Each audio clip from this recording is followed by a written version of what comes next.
하나님 앞에 영광 박수 올려드립니다. 말씀을 보도록 하겠습니다. 마태복음 10장 16절에서 23절까지 보도록 하겠습니다. 마태복음 10장 16절에서 23절까지 같이 일어나셔서 하나님 말씀을 고려하는 마음으로 교독하도록 하겠습니다. 마태복음 10장 16절에서 23절입니다. 제가 먼저 읽도록 하겠습니다. 보라, 내가 너희를 보내니 양을 이리 가운데로 보낸다 하도다. 그러므로 너희는 뱀같이 지혜롭고 비둘기같이 순결하라. 사람들은 살아라. 그들이 너희를 보내는 것에 남겨주겠고 그들을 상으로 채찍질을 하리라. 또 너희가 나로 말미암아 총독들과 임금들 앞에 끌려가리니 이는 그들과 이방인들에게 증거가 되게 하려 하심이라. 너희를 넘겨줄 때에 어떻게 또 무엇을 말할까 염려하지 말라. 그때 너희에게 할 말을 주시리니 말하는 이는 너희가 아니라 너희 속에 말씀하시는 이 곧 너희 아버지의 성령이시니라. 장차 형제가 형제를 아버지가 자식을 죽는 데에 내주며 자식들이 부모를 대적하여 죽게 하리라. 또 너희가 내 이름으로 말미암아 모든 사람에게 미움을 받을 것이나 끝까지 견디는 자는 구원을 얻으리라. 이 동네에서 너희를 박해하거든 저 동네로 피하라. 내가 진실로 너희에게 이르노니 이스라엘의 모든 동네를 다 다니지 못하여서 인자가 오리라. 아멘. 네, 다 앉으시고요. 오늘의 핵심 말씀은 16절입니다. 같이 한번 16절 다시 한번 읽겠습니다. 시작. 보라, 내가 너희를 보니 양이 양 가운데로 보낸 것 같구나. 그러므로 너희는 뱀같이 되고 비둘기같이 순결하라. 네. 오늘부터 마태복음을 다시 강의하려고 합니다. 작년에는 하나님 말씀 중에 무엇을 강의한지 기억하세요? 사도행전을 강의했죠. 교회를 세우기 위해서 사도행전을 강의했는데 안타깝게 16장 40절까지밖에 강의를 못했어요. 재작년에는 마태복음을 시작했습니다. 2021년도에 마태복음을 시작했는데 그때는 예수님이 누구신가? 우리가 교회를 세워가는 데 가장 중요한 게 예수님이 누군가를 아는 게 굉장히 중요하잖아요. 그래서 마태복음 시작했습니다. 근데 마태복음 10장 15절까지밖에 못했어요. 그래서 재작년에 이어서 다시 마태복음을 강의해야 되겠다 기도하는 가운데 정했습니다. 마태복음이 아마 올해 끝나게 되면 내년엔 또 사도행전 나머지를 해야 되지 않을까 이런 생각을 해봅니다. 숨소리가 조금만 안 나면 좋겠는데 여러분 힘들고 저도 사실 힘듭니다. 오늘 말씀은 이렇게 시작합니다. 보라, 내가 너희를 보내니 양을 이리 가운데로 보낸 것 같도다. 그러므로 너희는 뱀같이 지혜롭고 비둘기같이 순결하라. 이렇게 오늘 말씀이 시작돼요. 말씀 누구에게 하신 말씀이냐냐? 마태복음 10장 1절에 보니까 예수님께서 12제자를 드디어 세우십니다. 12제자를 세우시고 그 12제자를 보내셔요. 사도로 세워서 보냈습니다. 이스라엘 집에 복음을 전하라고 오늘 하신 말씀이 오늘 이 말씀이에요. 그래서 우리가 이제 이 마태복음을 이렇게 보기 위해서는 성경을 볼 때는 이제 조금 보시면 안 되고요. 성경이 보입니다. 이단들은 되게 조금조금 이렇게 잘라가지고 하다 보니까 성경을 잘 공부하는 경우가 많아요. 여러분 성경을 볼 때는 아무렇게 봐요. 전체적인 숲을 보고 그 다음에 가운데에 그 나무 하나하나를 살펴보는 그런 연습을 해야 됩니다. 그런 의미에서 마태복음이 어떻게 전개되고 있는지 흐름을 읽은 다음에 그 흐름 속에 오늘 말씀이 왜 이런 말씀을 하시는지 알는 게 굉장히 중요하겠죠. 마태복음 1장에서 3장까지 무슨 내용이냐면 예수님 누구신가 라고 하는 부분을 말씀하세요. 예수님 누구시냐? 1장에서는 족보를 통해서 쭉 말씀하시면서 예수님은 그리스도다 라고 하는 얘기를 하세요. 네. 그리고 2장에 가서는 이 그리스도가 뭐냐? 이스라엘의 목자가 될 거다 얘기를 하십니다. 그리고 3장에 가서는 예수님이 세례를 받으시잖아요. 그때 이제 하늘이 열리면서 내 사랑하는 아들이요 내 기뻐하는 자라 하나님의 아들이다라고 예수님이 누구냐라고 하는 부분을 얘기하시는 거예요. 그렇게 이제 마태는 성경을 쓰면서 성령께서 감동하시는 대로 성경을 써내려가면서 1장에서 3장까지 예수님이 누구냐라고 하는 부분을 이야기를 합니다. 그리고 이제 4장에 가서는 뭐냐면 왜 그분은 오셨는가 이 얘기를 하시는 거예요. 그래서 회개하러 천국이 가까웠느니라 라고 하면서 복음을 전파하기 시작해요. 보니까 왜 오셨는가 보니까 예수님께서 천국 복음 전하러 오셨더라는 거예요. 그것을 우리가 볼 수가 있고요.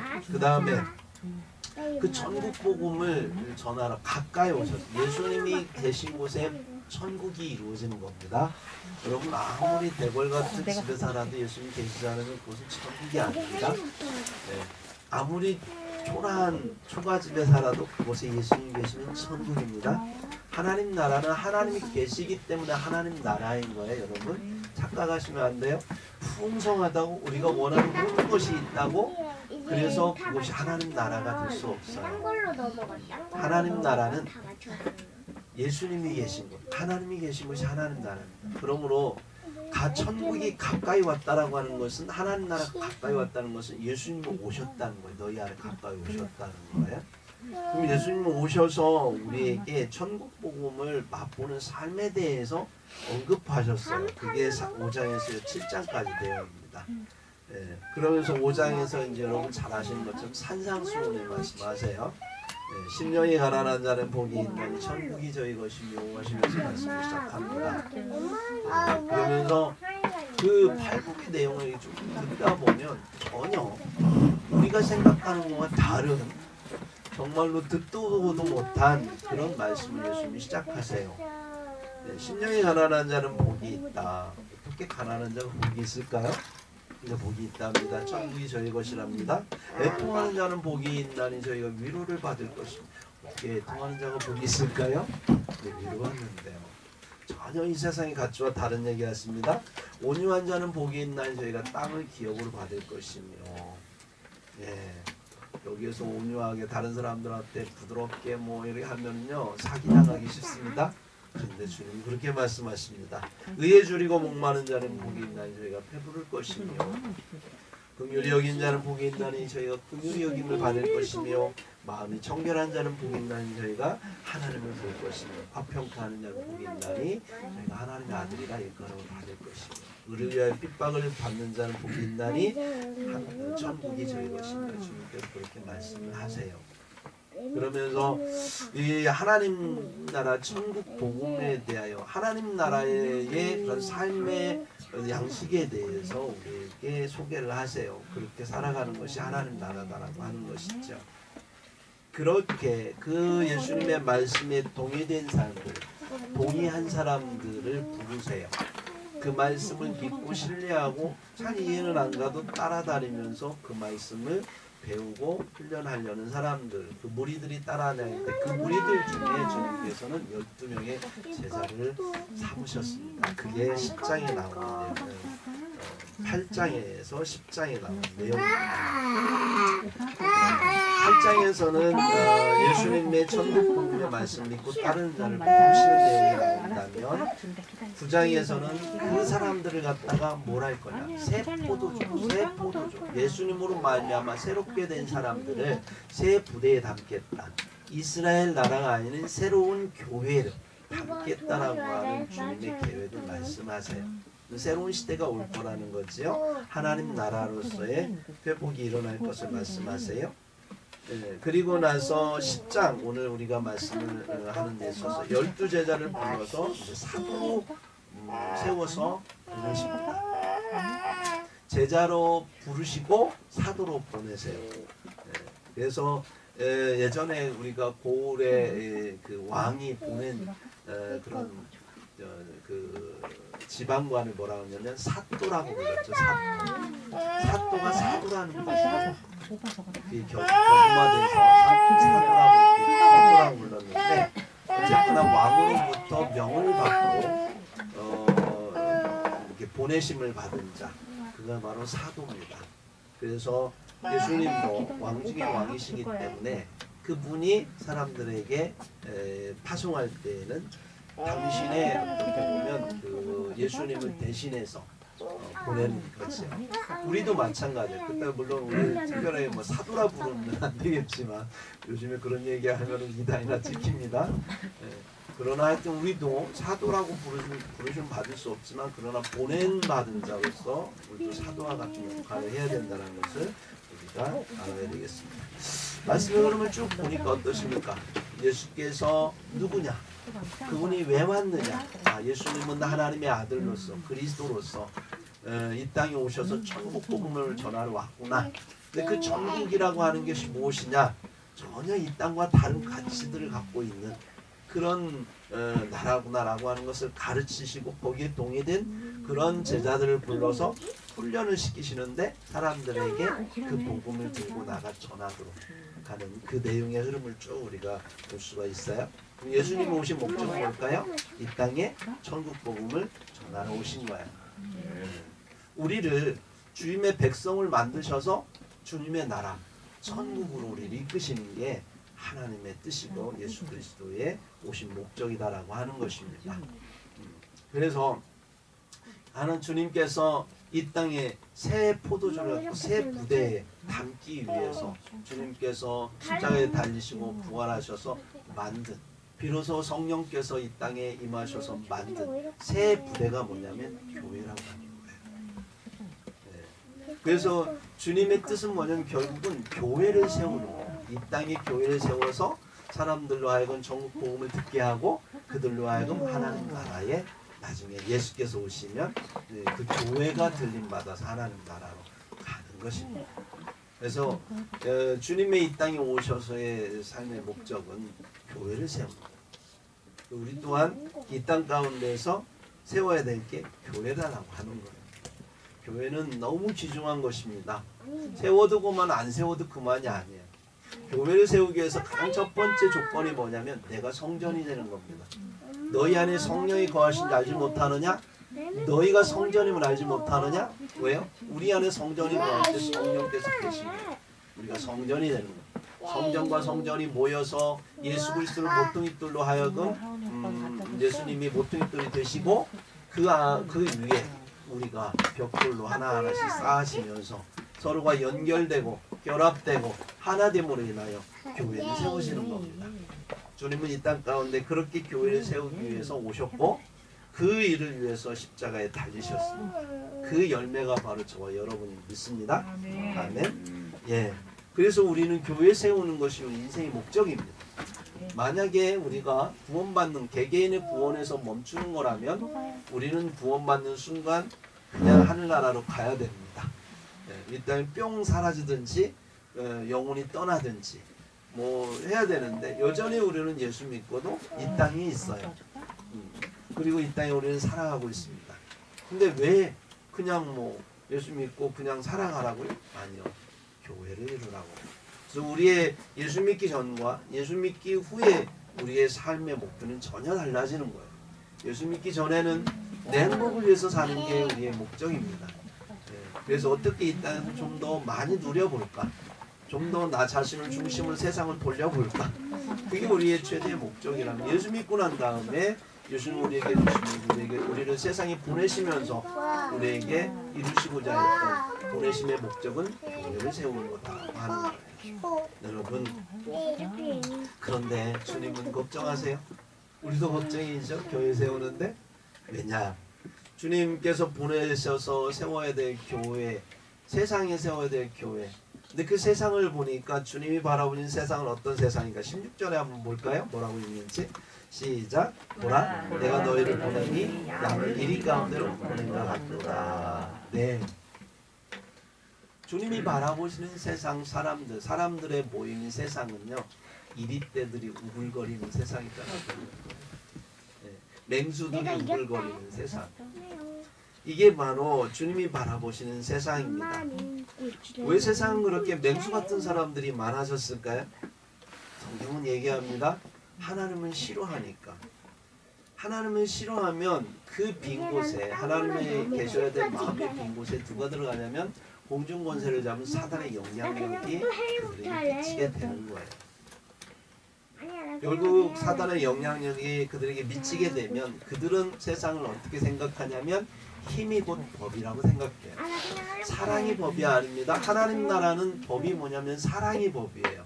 하나님이 사랑이시기 때문에 그분이 법이고 그분의 성품이 곧 우리의 법이 되는 거야. 사랑이. 그래서 하나님 나라는 사랑이 넘치는 나라인데 하나님을 떠나게 되면 반대가 되는 거죠. 그래서 사단이 지배하고 다스리는 그 세상은 힘이 지배하는 세상입니다. 그래서 힘을 가진 자가 곧 법이 되는 세상이죠. 그래서 돈의 힘, 권력의 힘, 명예의 힘, 인기의 힘, 이런 모든 능력의 힘, 이런 것들을 갖게 되고 남보다 내가 조금 더 뭔가 많이 가졌으면 그게 자신의 힘이 돼서 다른 사람을 짓밟고 약육강식하는 그런 세상을 만들어 버리게 되죠. 이게 바로 주님이 바라보신 이리 같은 세상의 모습이죠. 짐승 같은 세상의 모습. 우리 주님이 오실 때에 오시기 전에 짐승 같은 세상이 짐승이 다스리는 세상이 올 겁니다. 그 짐승 무적행에서 나오는 그 짐승뿐만 아니라 그를 닮은 사람들도 바로 짐승처럼 그렇게 변한다라고 하는 건데요. 어쨌거나 하여튼간에 주님께서 바라보시는 믿지 않는 사람들의 모습은 이리 같다라고 하는 것이요.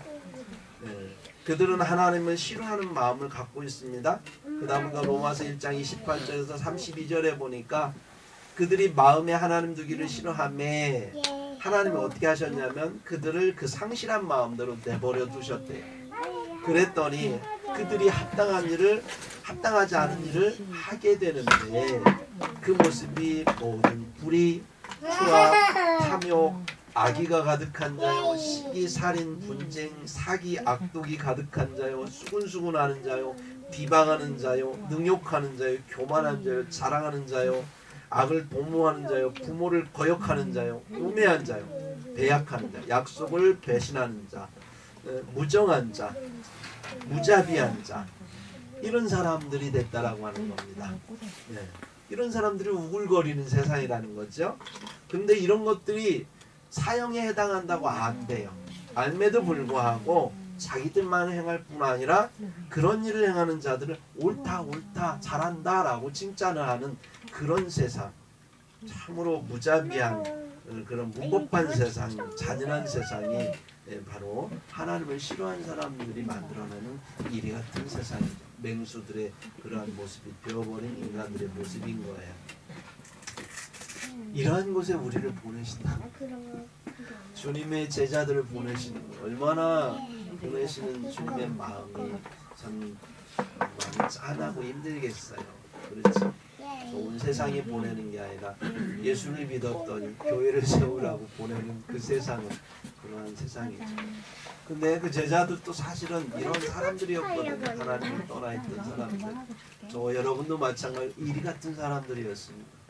근데 예수 믿고 나서 우리는 양과 같이 변했죠. 근데 여러분 생각해보세요. 일이나 양이나 똑같은 짐승이라는 거 아세요? 주님이 보시는 건 다 짐승 같아요. 사람 같지 않아요? 좀 달라진 게 하나 있다면 일이는 맹수고 양은 가축이라는 거예요. 그 저의 차이점이 똑같이 짐승이라는 겁니다. 양은 온순하지요.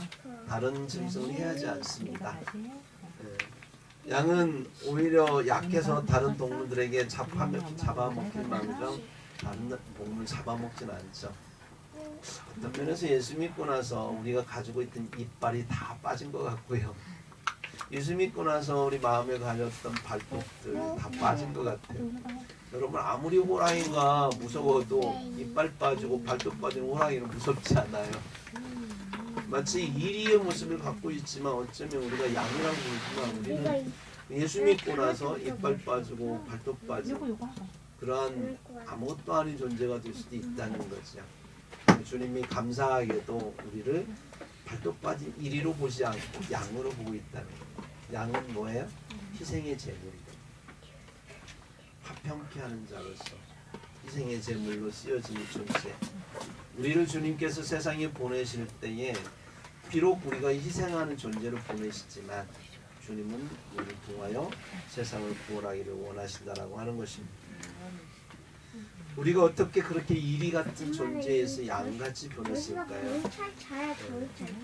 주님을 만남으로 만나면 예수께 나아가면 우리 심령이 가난해지게 되어 있습니다.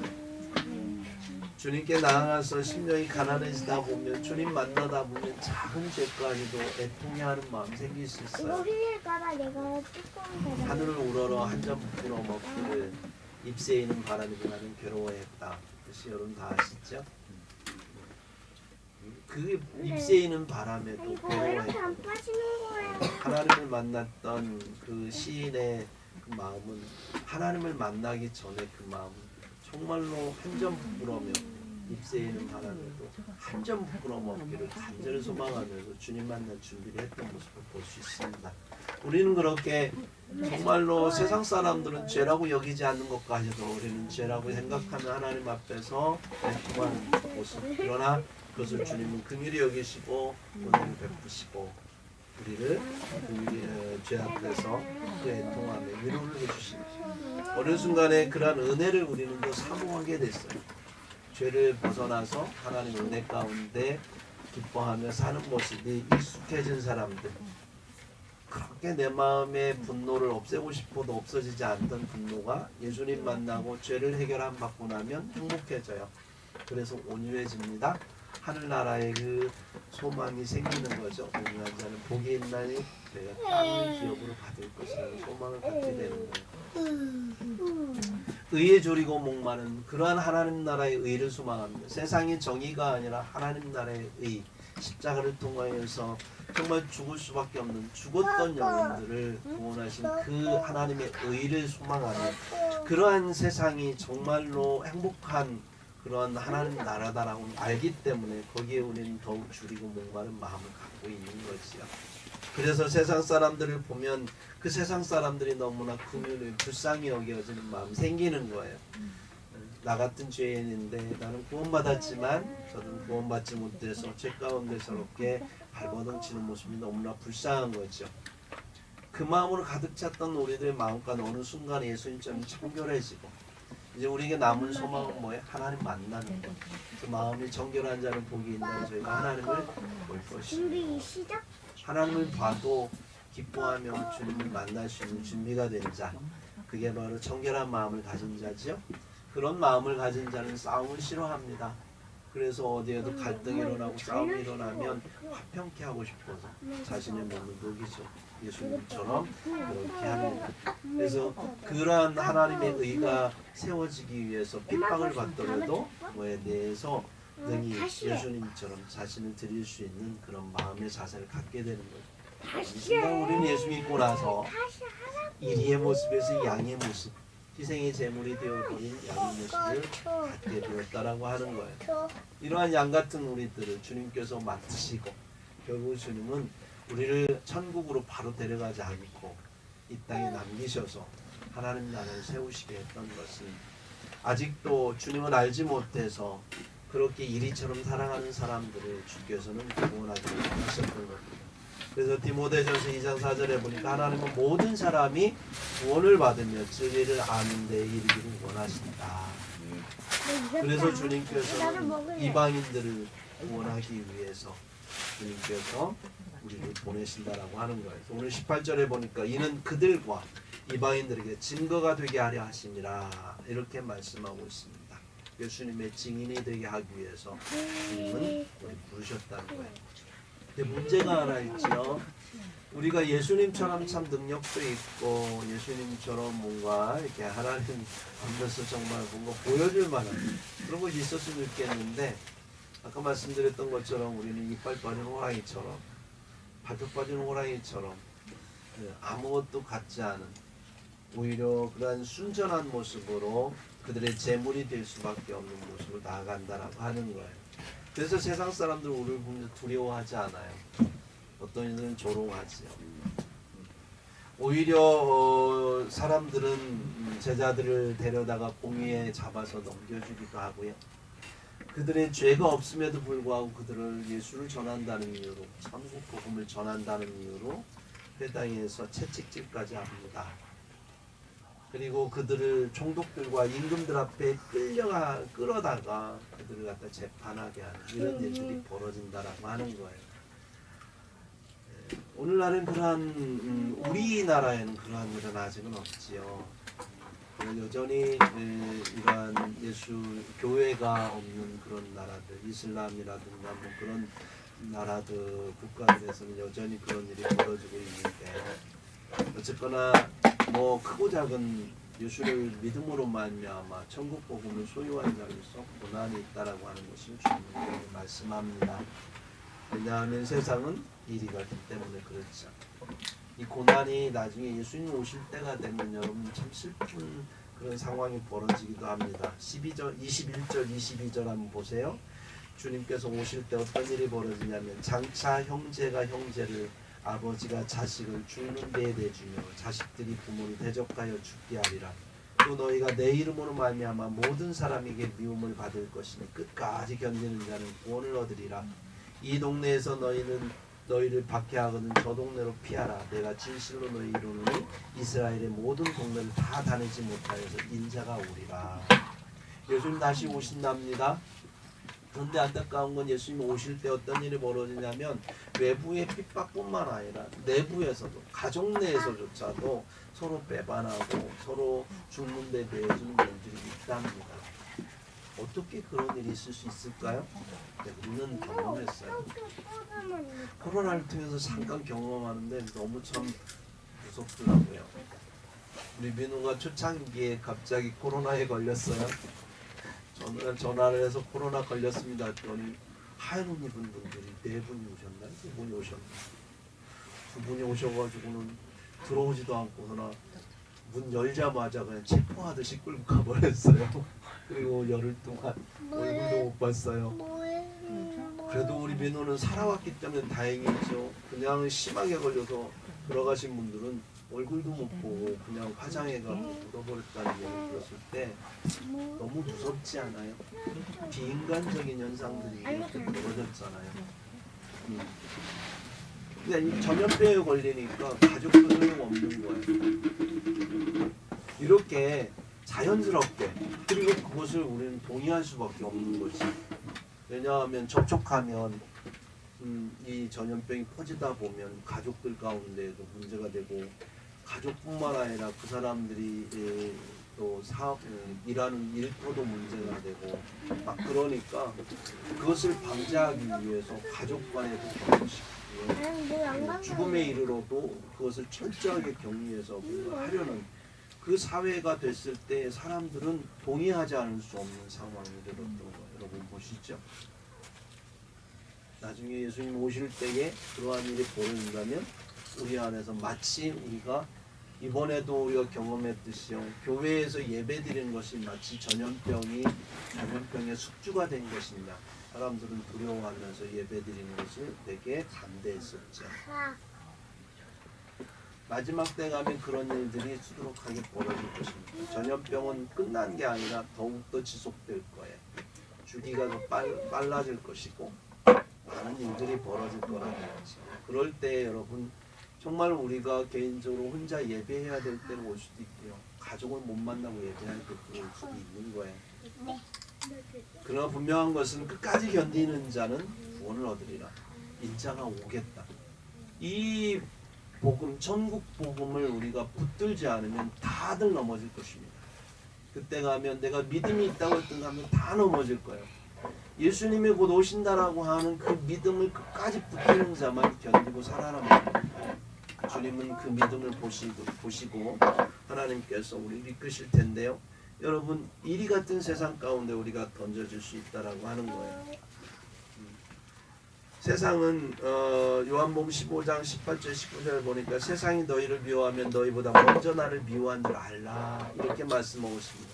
너희가 세상에 속하였으면 세상이 자기 것을 사랑할 것이나 너희는 세상에 속한 자가 아니오 도리어 내가 너희를 세상에 택하였기 때문에 세상이 너희를 미워하니라, 이렇게 말씀하세요. 우리는 지금 이 땅에 살아가지만 천국 시민으로 살아가는 것입니다. 우리는 이 땅에 살아가지만 하나님 나라의 시민으로서 하나님께 속한 자로서 살아가는 거예요. 그렇기 때문에 우리는 하나님의 법을 따르고 있습니다. 세상의 법이 아니라 하나님 나라의 법을 따르는 사람들입니다. 그래서 우리는 다르게 살 수밖에 없는 것이죠. 올해 우리가 해야 될 일이 있습니다. 어느새 우리가 교회를 설립하고 눈 감고 떠보니까 1년이 지났더라고요. 그래서 이제 S3 2년째가 공식적으로는 그렇게 벌어지고 있는데 우리가 해야 될 일이 뭐겠습니까? 교회 세우는 일이죠. 그래서 행복한 이번 교회를 더욱 굳건히 세우기 위해서 우리는 올해의 복음을 전하는 일에 전념해야 되겠습니다. 우리가 구원받고 사는 이유가 뭐냐면 우리가 바로 교회를 세우는 거예요. 여러분 오늘이란 시간이 내게 주어졌다는 것 우연일까요? 어제도 잠 잘 자고 아침에 일어났고 그제도 그렇게 일어났고 그제도 그랬고 1년 전에도 그랬고 여전히 건강하게 오늘 또 일어났으니까 우연히 어쩌다 그냥 그렇게 하루가 주어진 게 아니고요. 나 같은 죄인이 벌써 심판받을 수밖에 없고 하나님의 입장에서는 우리는 벌써 죽어야 됩니다. 내가 하나님이라도 이 세상은 벌써 수천 번 수만 번이라도 멸망시켜야만 되는 세상의 모습을 봅니다. 근데 여전히 오늘 하루 내게 주어졌다는 것은 그리스도의 십자가의 피 때문에 그 은혜 때문에 주님을 참는 거예요. 오늘도 교회가 세워집니다. 한 사람이라도 더 구원받아서 하나님의 백성으로 삼기 위하여 당신의 백성들을 파송하고 그들을 통해서 교회를 세우시기 위해서 주님은 당신의 피값으로 세우신 그 생명의 하루를 우리에게 허락하신 거예요. 내가 잘나서 내가 자격이 있어서 오늘 하루가 주어진 게 아니고요. 주님께서 피를 흘리셨기 때문에 그 하루를 주님은 심판을 미루신 거예요. 그리고 오늘 우리 하루를 우리에게 주셨고 그날을 통해서 아버지 뜻대로 살아가기를 하시는 거죠. 그러니까 이 하루가 내 거라고 생각하고 내 마음대로 살면 안 되는 거예요. 이건 주님의 것이라면 주님의 뜻이 무엇인가를 생각하며 사는 사람, 그게 그리스도인 거죠.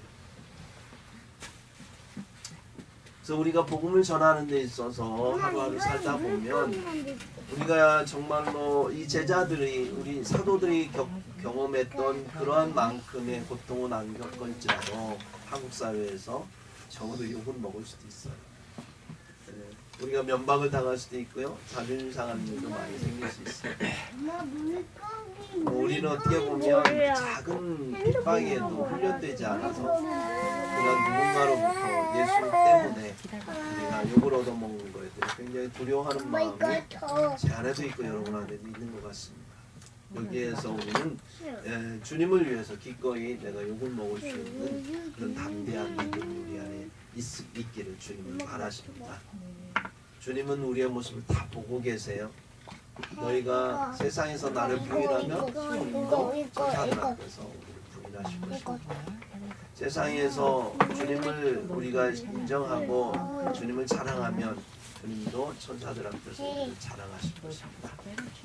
주님은 이 땅에 우리에게 그런 일을 맡기시고 당연히 너희들은 그런 일을 해야 돼 라고 그렇게 생각하시는 것이 아닙니다. 주님은 그렇게 우리에게 맡기시고 기뻐하고 즐거워하라.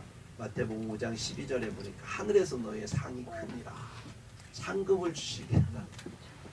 구원받은 은혜로 감사해서 주를 전하는 건 당연히 우리가 해야 될 일이에요. 그래서 주의 종들은 하고도 뭐라고 얘기하냐면 진정한 종은 무익한 종입니다 라고 얘기하는 게 진정한 종이죠. 종의 자세. 그런데 그 무익한 종 하나님 앞에 당연히 해야 될 일을 했다라고 하야 그렇게밖에 말할 수 없는 우리들에게 하나님은 상을 주시겠답니다.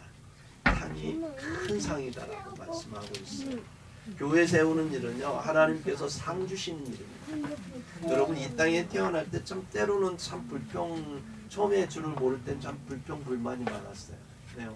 저 같은 경우도 아니 왜 나를 동사꾼의 아들로 태어나게 하셨을까? 가끔 우리 민우가 부러울 때가 있어요. 뭐 돈은 없지만 목회자의 자녀로 태어나서 많은 것들을 배우게 되고 세상을 살아갈 준비를 부모로부터 배우게 되는 모습 볼 때 너무 부러울 때가 있습니다. 근데 어떻게 하겠습니까? 하나님이 그렇게 태어나게 하셨는 거예요. 하나님의 뜻 가운데서 우리는 그렇게 태어났던 걸 볼 수 있어요. 그래서 우리는 이 땅 살아가면서 어쩔 수 없습니다. 처음 태어날 때부터 금수저를 가지고 태어난 사람은 그렇게 태어나는 거고, 어떤 사람은 흙수저로 태어날 수밖에 없는 거죠. 또 살아가면서 어떤 사람은 흙수저였다가 금수저가 되기도 하고, 금수저가 흙수저가 되기도 하고, 하지만 어떤 사람은 그냥 흙수저로 살다가 흙수저로 가기도 하고, 천차만별의 인생을 살아가고 있어요. 그런데 분명한 것은 우리는 이 땅에서 하나님께서 유일하게 하늘에서 영원한 상, 이 땅에서 여러분 노력한 만큼의 어떤 상을 하나님 주실 수 있어요. 여러분 노력하면 하는 만큼 부자가 되게 하실 수도 있고요, 권력을 갖게도 하실 수 있고요, 하실 수 있습니다. 그러나 때가 되면 다 벗어야 될 것들, 50대 60대가 되면 세상에서 입혀진 지위의 옷 다 벗어야 되고, 70대가 되면 이제 재물에 내게 힘을 줬던 재물도 다 나눠줘야 되고요, 80대쯤 되면 내가 가지고 있던 유지하고 싶었던 건강도 하나씩 무너지게 되고요. 결국은 다 내려놔야 될 것들이에요. 나를 건강해. 그러나 하나님 나라에서는 하나님이 주시는 상은 영원합니다. 그러기 때문에 여기에서 여러분이 이렇게 살아가고 하나님 나라는 그 말씀을 주님께서 나사로와 거지 나사로와 부자에게 통해서 말씀해 주셨죠. 너희는 부자한테 얘기했습니다. 너는 세상에서 떵떵거리고 살았고 누렸기 때문에 너희 이곳에 왔고, 나사로는 세상에서 고난을 받았기 때문에 위로를 받았습니다. 우리는 예수 믿고 안 믿고에 대해서 얘기하지 않습니까? 예수님은 그렇게 말씀하셨습니다. 그러면서 하나님을 알았던 두 사람이지만, 그러나 그러한 자신의 어려운 상황 속에서도 그 위치에서 어떻게 보면 가난하기 때문에 남의 것 도둑질하고 남의 것 빼앗아도 그게 합리화시킬 수 있잖아요. 내가 이렇게 어렵게 나는 태어났고 이렇게 했기 때문에 남의 것 뺏는 것 당연할 수 있습니다라고 말할 수 있지만, 나사로는 그러지 않았거든요. 그냥 주어진 삶을 인정하고 최선을 다해 자기의 삶을 살아냈습니다. 그래서 주님은 그걸 인정하셨던 거죠. 마찬가지로 우리가 이 땅을 살아가면서 우리가 누리고 있는 건 그냥 이렇게 살다 갈 수도 있어요. 그러나 분명한 것은 이 땅에 살면서 교회를 세우는 거에 대해서 여러분의 인생을 바치고 하나님 안에서 좀 최선을 다했을 때 그 교회의 크기에 상관없이 주님은 우리의 중심을 모시고 여러분의 인생에 영원한 다음의 삶에 대해서 큰 상을 준비하고 계신다는 것을 믿으시기 바랍니다. 이것을 믿는 자가 이 땅을 살아가면서 비록 내가 예수님 때문에 교회 세우느라 우리가 비방을 당하고 어려움을 당하고 남들보다 풍족하게 못 살고 여러 가지로 하나님 앞에 헌신하리라고 그렇게 힘들게 살았어도 우리는 기뻐할 수 있는 거예요. 그 나라의 소망이 있고 그 땅에서 하나님 주실 그 상급에 대하여 우리는 거룩한 상급을 기대하기 때문에 그렇습니다. 그럼에도 우리는 여전히 두려운 이유는 우리는 주변 일도 없습니다. 우리는 그들에게 나아가서 이리 같은 사람들에 나아가서 설득할 주변도 없고, 우리는 우리가 가진 능력이 없어서 그들에게 가면 밟힐 수밖에 없다라고 하는 것을 알기 때문에 우리가 그들에게 가지고 나아가는 마음은 그냥 청결한 마음, 긍휼히 여기는 마음, 온유한 마음, 화평케 하는 마음, 아무런 세상에 어떤 위협할 수 있는 그 어떤 것도 없이 그저 그런 마음 하나 가지고 나아갈 뿐입니다. 그래서 사실은 우리는 두렵습니다. 근데 주님은 다 아세요. 그래서 주님께서 뭐라고 말씀하시냐면 너희가 가는 게 아니라 내가 함께 하겠다는 거예요. 2절에 보니까 아버지의 성령께서 함께 해주시겠다고 말씀합니다. 무엇을 우리가 핍박받을 때 넘겨질 때에 제자들에게 말합니다. 어떻게 또는 무엇을 말할까 염려하지 말아라. 그때 너희에게 할 말을 주시리니, 말하는 이는 너희가 아니라 너희 속에서 말씀하시는 이 곧 너희 아버지의 성령이시다. 성령을 받으면 모든 게 해결된다는 거예요. 예수님도 이 땅에 오셔서 말씀하실 때 하나님의 영이 그에게 충만했을 때 그분은 하나님의 말씀을 하실 수 있었고요. 성령이 그와 함께 하실 때 그분이 기도하는 대로 모든 것이 이루어졌습니다. 하나님의 영은 하나님이시기 때문에 하나님의 임마누엘 하심으로 인하여서 우리는 능력이 없으나 능력이 있는 자요 무명한 자 같으나 유명한 자가 되는 것입니다. 주님께서는 우리에게 오셔서 모든 것을 가르쳐 주시고 또 우리에게 말한 모든 것이 생각나게 하시라고 요한복음 14장 26절에 말씀하고 있습니다. 하나님은 우리를 그냥 버리시지 않았어요. 그냥 보내시고 우리를 내박져 주신 것이 아니라 우리와 함께 하시겠다는 겁니다. 그것을 믿는 자만 우리는 나아갈 수 있는 거예요. 우리가 다만 세상에 나아갈 때 우리가 갖춰야 될 자세는 뭐냐면 우리 16절의 말씀처럼 너희는 뱀같이 지혜롭고 비둘기같이 순결하라는 거예요. 사람들 앞에 나아갈 때 뱀같이 지혜롭고 뱀같이 하필 주님은 뱀을 이유했을까요? 여기서 말하는 뱀은 에덴 동산에 나타났던 옛 사탄입니다. 사탄은 하나님께서 루시퍼는 정말 천사들의 중에 천사 장로 가장 아름답고 지혜롭게 만든 그러한 영혼입니다. 그렇기 때문에 인간을 넘어뜨릴 때 그는 인간을 알고 있었어요. 인간이 뭘 원하는지 어디가 약한지 그는 알고 있었습니다. 그래서 하와를 시험할 때 선악을 알게 한 나무 실과를 먹지 말라 하시더냐 그러면서 너희가 이것을 먹으면 하나님과 같이 될까봐 그렇다. 우리가 뭔가를 더 하나님처럼 하나님 형상대로 만들어진 인간이기 때문에 더 높아지고 싶고 더 누리고 싶어하는 인간의 본성을 알기 때문에 거기를 집중 공략을 했던 아주 지혜로운 영이었죠. 물론 그는 나쁘게 그것을 사용했지만 우리에게 주님 말씀하신 뱀같이 지혜로우란 말은 그만큼 우리에게 어떤 사람들에게 나가 복음을 전할 때 그냥 맞고 끊지 말라는 거예요. 그냥 나가서 막 예수전당 불신지옥 가면서 안 믿으면 죽어 이렇게 전하라는 게 아니고요. 그들을 전할 때 그들이 무엇을 필요로 하는지 알라는 거예요. 그들이 뭐가 약점인지 그들에게 무엇을 우리가 주어야 되는 건지 그들이 정말 원하는 것을 우리가 줄 수 있는 것을 준비하라는 거예요. 그렇게 지혜롭게 계획하고 나아가는 거예요. 그런 면에서 우리 교회가 준비했던 모든 사역들은 뱀같이 지혜롭게 하기 위해서 우리가 준비한 것들입니다. 나아가서 우리가 이번 달 올해 해야 될 그러한 두드림 전도 또한 하나님의 가운데서 우리가 지혜롭게 행해야 될 전도법이죠.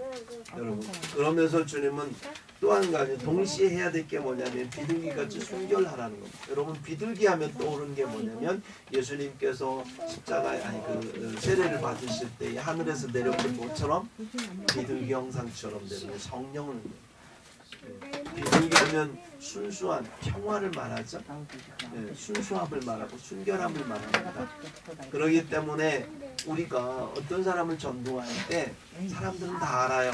그 사람이 나를 데려다가 사기를 치려고 하는 건지 진짜 내 영혼을 사랑해서 나를 원하려고 하는 건지. 우리는 잘못돼서 그냥 교회에다가 데려다 놓고 교회에 불리려고 교회에 저 사람들이 이렇게 해서 교회의 사람이 되면 그러면 엉긴말면 우리 교회가 커지면 뭐 건물도 세우고 이런 식의 생각을 가지고 어떤 사람은 전하려고 하지 말라는 거예요. 그거는 어떻게 보면 그분의 입장에서 볼 때 사기당하는 거죠. 내 영혼을 사기당하는 거예요. 우리는 그들을 향해서 나아갈 때 비둘기처럼 순결한 마음을 가지고 가야 되고 정말 그 영혼을 사랑하는 마음으로 긍휼히 여기는 마음으로 온유한 마음으로 그 영혼이 예수 믿고 나처럼 천국 복음을 받아들여서 천국을 누릴 수 있기를 간절히 바라고 사랑하는 마음으로 나아가야지. 그들에게 나아갈 때에 어떤 그들의 영혼을 사기쳐서 뭔가를 우리 교회에 뭔가를 이루고자 하는 이런 마음을 버리라는 겁니다. 여러분 우리는 교회를 세운 일꾼입니다. 여러분들이 일꾼으로 세워지기를 원합니다. 오늘 한국교회에 너무 안타까운 것은 일꾼이 되기를 원하지 않습니다. 일감이 되기를 원하는 사람이 많습니다. 그래서 채워주기를 바라요. 내가 주의 일을 하기 위해서 열심히 내기보다 교회에서 하나라도 더 얻어가기를 원하는. 그래서 내가 가만히 있으면 교회가 신경 쓰기를 원하는. 내가 뭔가 부족하면 알아서 채워줬으면 좋겠고 누가 나를 안 도와주나 이러면서 교회에 그런 바라는 사람들이 너무나 많습니다. 난 교회는 그런 곳이 아니에요. 물론 도움이 필요한 자들에게 도와줘야 되겠지만 기본적인 마음은 주의 일꾼의 자세를 가지고 교회를 세우는 자의 일꾼으로 서야 된다고 하는 거예요. 그 가운데서 서로가 서로 균등케 하는 아름다운 교회가 세워지는 것입니다. 올 한 해 우리가 함께 교회를 세우는 것, 행복한 이번 교회 세우는 것은 주님의 명령입니다. 아멘. 네. 정말로 우리가 전도하다 보면 원하지 않는 미움도 받을 수 있고요. 사람들로부터 견제도 받을 수 있고 핍박도 받을 수 있지만 여러분 기억하십시오. 주님은 반드시 오실 것입니다. 그리고 그분은 우리에게 오시면 반드시 끝까지 견디는 자를 구원하시고 또 큰 상급을 준비하심으로 우리에게 은혜를 주신다라고 하는 그 믿음을 잊지 마시기 바랍니다.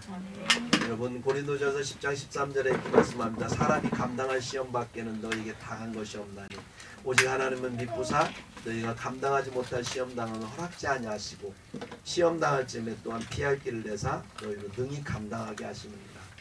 한마디로 요약하면요, 우리에게 하나님께서 모든 시험은 감당할 수 있게 하십니다. 하나님이 함께 하십니다. 그러니 두려워하지 말라. 나가서 주님과 함께 뱀처럼 지혜롭고 비둘기같이 순결하게 천국 복음을 전함으로 인해서 올 한 해 하나님께서 행복한 이번 교회를 풍성히 세우셔서 하나님 기뻐하시는 그리스도의 나라를 세워가는 저와 여러분 되기를 주님 이름으로 기도합니다. 존귀하시고 거룩하신 아버지 하나님 감사합니다. 주의 귀한 말씀을 주셔서 우리의 마음 가운데 새기게 하시니 감사합니다.